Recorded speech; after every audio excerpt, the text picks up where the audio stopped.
We're here. Hello mga Megs! So for today's video, ubanimi ninyo. Ako mong isuroy, ako mong itour dinhi sa Arka ni Noah. Yes mga Megs, you heard it right, Arka ni Noah. So the Ark encounter nga makita nato sa Williamstown, Kentucky. So kani siya mga Megs is a massive ship with 3 decks depicting biblical tale of Noah's Ark. Naapod ni siya dinhi mga interactive exhibits and zoo. So dili ra ni siya kay para lang sa mga bata, kundi gikan sa mga bata, paingon sa mga youth, paingon sa mga adult, malingaw gid mo dinhi mga Megs kay daghan kaayo siya og activity. So kani siya mao pa ni siya ang pinakailalom no nga part dili pa pata nakasulod sa Ark gyud mismo. So the Ark encounter features a full-size Noah's Ark built according to dimensions given in the Bible. So exact gud ni siya nga dimension nga gihatag sa Bible on how God wants Noah to build the ark. So ang iyahang kadakon ani is 510 feet long and then 85 feet wide and 51 feet high. So kani siyang Ark encounter mga Megs, makita nato ni siya sa Grant County in Williamstown, Kentucky. So kani atong gisudlan mga Megs, so this is now the deck 1. So ang diri sa deck 1 mga Megs, diri ang mga storage sa mga pagkaon, dili lang kay for Noah and the family, apil na sa mga animals nga ilang mga gidala diri mga Megs. So ma-amaze gud ka on how they research ang pamilya, ang mga anak ni Noah, giunsa nila pag-research og pagkaon para ani nga kind sa animal, unsa nga pagkaon ang para pod ani nga animal. So ma-amaze gud ka mga Megs no kung giunsa gud nila, how the Lord give them the brilliance on how to identify the food nga para ani nga pagkaon ani nga animal. So in ana gyud ka precise no. And then isa sad sa akong na-amaze ko mga Megs no kay ang unsa ang lighting system. So of course sirado gyud ang ark di ba kay para dili makasulod ang tubig. So ang lighting system nga gihimo nila ni Noah ug sa iyahang mga anak para ani nga ark. Then ang ventilation kay sirado kaayo, ni imagine nimo kadaghan kaayo sa animals ang baho no kung walay siya proper ventilation, so mapuot ang baho sa sulod.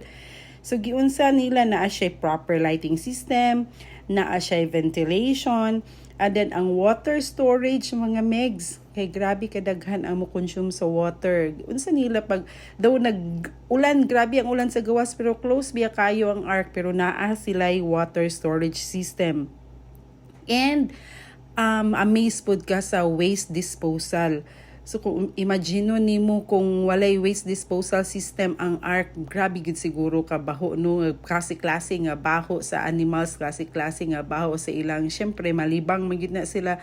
So unsay kabaho pero grabe gid kaayo. Naa gid sila proper waste disposal nga sistema.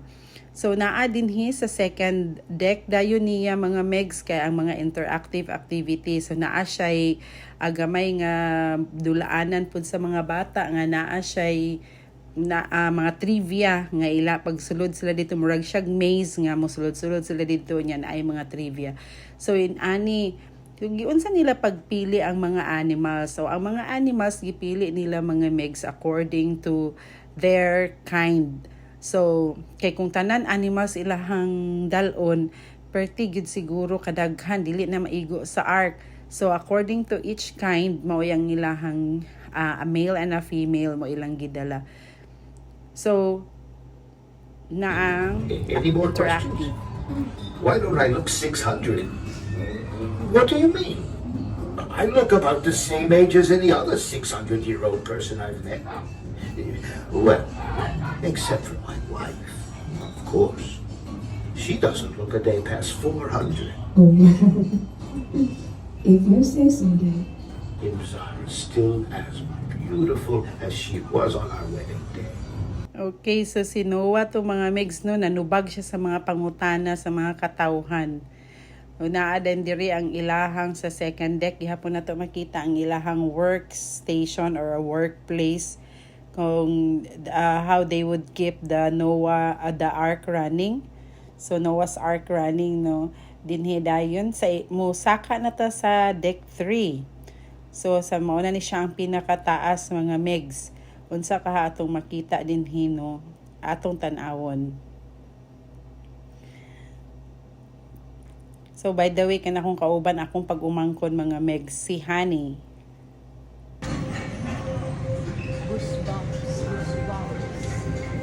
Naka-goosebumps daw guys. Yeah. You're just reading it but now you're here. So how's the experience, Honey? Worth it.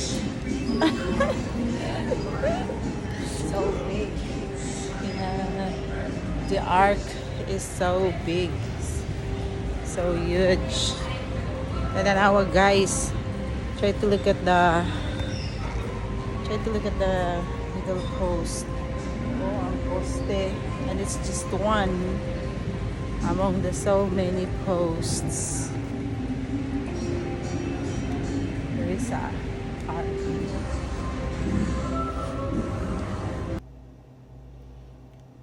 Okay, so sa third deck mga megs mao ni karon ang mga ilahang quarter. So asa sila dapit gatulog. So si Noah by the way mga megs na siya tulo ka anak nga si Shem, si Ham ug si Japhet and their wives. So kauban nila sa ark. So naagi pagkita nila no how they store their food no. Gawas sa ilahang gipangdala nga mga pagkaon nga fresh, naa pa gyud sila yung mga gipang tanom. So, naay ilang mga gipang tanom nga ilahang mga food mga megs. Okay, kay para dili gyud sila mahutdan sa ilahang mga pagkaon. So, naay mga life size nga mga statue nila sa iyahang mga anak. Okay, so kani mga mix ipakita diri si Noah pag-abot sa dove nga nagbitbit na og dahon. So kani sa una sa Sunday school ra nato madunggan sa Sunday school teacher nga unsa ang Noah's Ark. Okay, kanida yun diri mga mig sa wall, gipakita din siya murag outside the ark kung unsay nahitabo sa mga katawhan outside the ark. And then, ila dayon pong gipakita din mga megs ka ang mga giunsa ang word of God or the Bible nga na spread out throughout the world. So, naay kuan dinhi, naay wall dinhi nga the manuscript, of course dili siya original pero kanang words nga verbatim bitaw from the original scripture mo. And then isa sad sa mga facts nga atong nahibal-an diri no, kay wala gid kay makita nga ngalan sa asawa ni Noah. So sa Bible wala gid siya na mention pero dinhi ilahang gi-mention and her name is Imzara.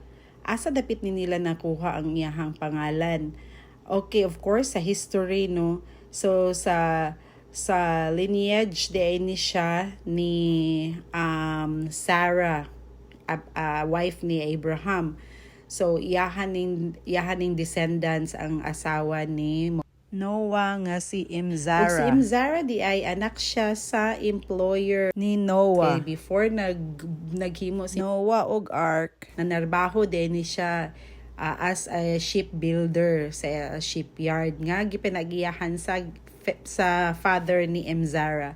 So that's it sa history mga megs na atay nakutlo dito gamay. Ug ang iyaha day tuong liyo ani mga megs mao na ang zoo. Okay, naa na ta karon diri sa zoo ug naa dili lang siya life size animals kundi naa na gyud siya mga tinuod na gyud nga mga animals. Okay, so gitawag ni nila og Ararat Ridge Zoo.